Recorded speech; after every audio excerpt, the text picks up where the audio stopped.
Good morning dear student, তোমরা কেমন আছো? আশা করি ভালো আছো। তো আজকে আমরা যে টি এইচ ই শব্দটি অর্থাৎ দা হবে নাকি দি হবে এর উচ্চারণটির নিয়মটি জানবো। এসো। তো আমরা জানি যে এ ই আই ও ইউ এই পাঁচটি ভাওয়েল আছে।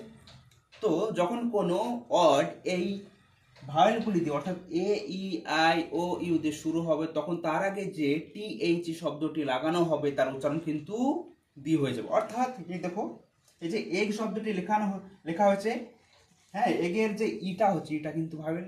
তাহলে তাহলে ভাওয়েলের আগে টি এইচ শব্দটি লাগানো হয়েছে, অর্থাৎ এখানে কিন্তু টি এইচ এর উচ্চারণটা দি হবে। অর্থাৎ the egg, the apple, the elephant, the union. তারপর এখানে আসি,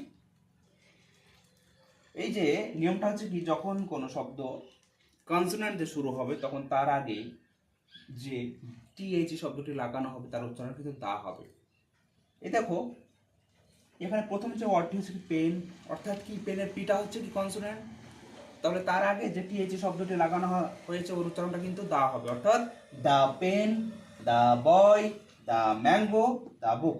আশা করি খুব সহজেই তোমরা বুঝতে পেরেছো।